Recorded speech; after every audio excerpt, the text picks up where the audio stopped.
All right, welcome back to the podcast. My name is Doug Sandler. I know it is a voice that you have not heard in quite some time because John has definitely put on his big boy podcasting pants, and you have had a lot of great interviews that you've done over the last several months, John. So, welcome back to the podcast. Excited to be able to share some time with you here today. Yeah, it's been a while, and I'm glad to have you back. It's good. It's good to be back, and I see that since we have spoken last, a few things have happened not only in the market, but you're getting a little bit even more wise in your years. I've been listening to some of these podcasts, and I'm like, man, that is some really cool information. Then I keep writing notes to myself about, how do I reduce my tax liability? How do I increase my cash flow in retirement? And one of the things that I know that we want to talk about today is that hidden tax that you haven't planned for. And when I say that, I mean things like, so many people as they're thinking about taxes and tax liability, they think very short term, like what am I doing this year and how can I reduce my tax liability this year?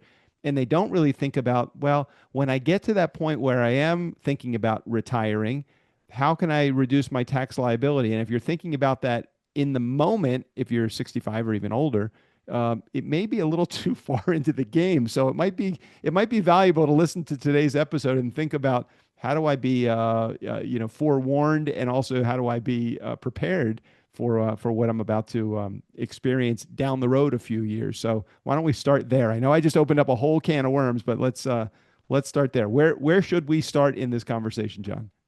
I think you said it well when you said we tend to concentrate on how much tax am I going to pay this year, as Right. opposed to how much tax am I going to pay over my lifetime. And of course, nobody knows what that is, right? Very We important. don't know if we got tomorrow or not. But generally speaking, we like to plan for that. We got a good little while to go. Yeah.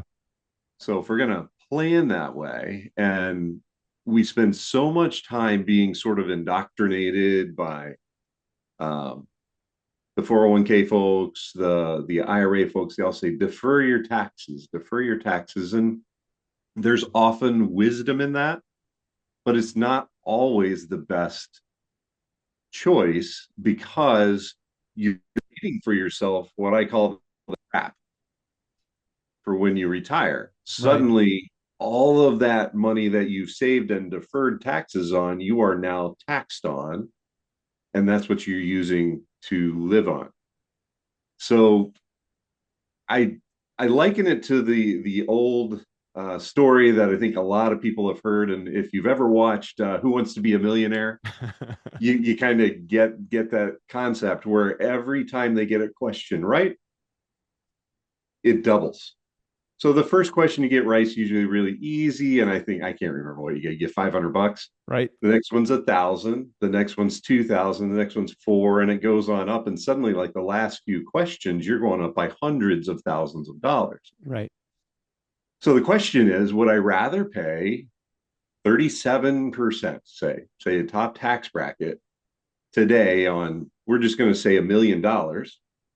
That sounds like a big number, right? Right. Right. It does. Or I could wait 10 years, have that grow to say 1.5 million, and then I could pay 15%. So that sounds a lot better, right? But you're paying it on 1.5 million, and you're paying it in perpetuity. So Hmm. you're forever paying Right. that 15% each year that you take a little bit out. All right. So wait. So let me make sure I understand this. Are we talking about a matter of practice or a matter of product? Because it sounds like in there I heard a couple different things that lead me to believe it may be a product related, whether it's a Roth or an annuity or any other number of things that can be purchased, or is it a matter of just understanding your tax liability so that you can take advantage of your better years and cash flow? Yeah, that's a really great question because the answer is yes. Great. Always, it's always yes. It's always yes. All of the It's above. always yes. But I think you want to start with the really good understanding, and it takes a minute, right? You really got to think through these things. But first, understanding what your tax liability really is and looking at it long term, if you can get your mind wrapped around the idea of looking at your taxes long term as opposed to looking at them just this year and maybe next year, Hmm.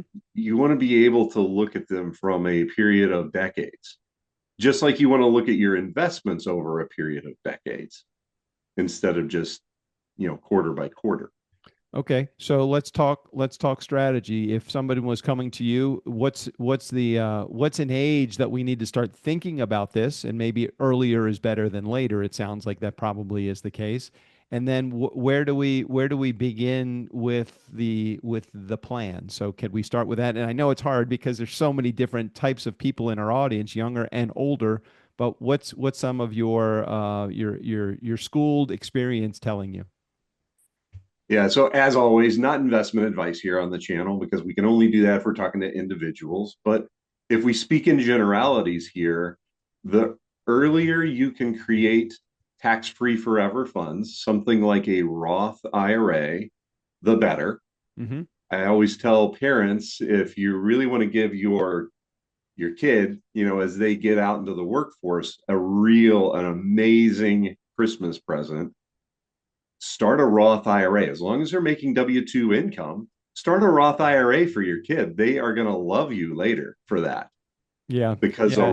in that Roth, it's tax free forever. All I the don't. growth, all the income. Delay gratification has never worked really well for any of my kids. And I don't know. I know you have a I handful know. or so of kids that are like, oh, in the box, great, delayed gratification, mom and dad. Thanks so Something much. about that. The key is really just not to tell them until they're like in their 40s, and then tell them, right? It's funny. It's like when I hear about that, if my dad or my mom were to come to me today at 61 years old and say, "Look, we haven't been telling you about this, but for the last 30 years we've been contributing whatever max amount to your Roth. Here is $1.5 million."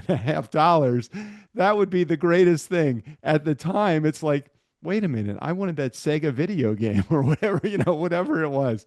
They're Yeah. not as appreciative then as they are now. But now that's an exciting conversation for me to be able to have. And me, I have this conversation with my kids all the time about insurance and all the different options that they have. And I get excited because it just feels like it's the right thing. Yeah. Yeah, exactly. And it is the right thing, but you're right. It's hard to get through to the minds. The younger you are, the harder it is to really grasp that and understand that you want the new car. You just got to this whole adult thing and you're able to do what you want. But starting early matters and it counts a lot. And plus, generally speaking, when you're younger, you're in a lower tax bracket. Right, right. Might as well pay those lower tax bracket amounts and put it into a Roth. When you're older, there's a arguably more likelihood you'll be in a higher tax bracket and be paying money then. Now that gets into sort of the middle range when you're in your maybe your 40s, 45, 50. That's the middle range now, right? Yeah. In your 50s, That's right? good. Right? Because the Thank you. That it's means the I'm new going to live to 20. 110. So when you're in your 40s and 50s, you may be in that higher tax bracket. Then the question, you've got to do a little bit of math but still, if you're beginning to defer quite a bit of money, if you're maxing out that 401k and your IRA and you're maxing all that stuff out, and you may be above the limit where you can't contribute to a Roth IRA. I think that's at about 180,000 or something like that now. And so the government says you can't contribute to a Roth IRA. Easily correctable. You contribute to a regular IRA, convert it literally the next day. It's a Hmm. loophole. It's out there. People should use it more often than they do. And then again, you've paid the taxes in that year. Right. And then all the growth, all the income is then tax free forever going forward. Now, to further answer your question, as you get into, say, 55 years old Yeah. or 60 years old, let's say 60, that's 5 years before you're going to turn 65. See how good I am at math there? You are. That was really good, John. So when you turn 65, a lot of us, most of us, we all have to sign up for Medicare. Right.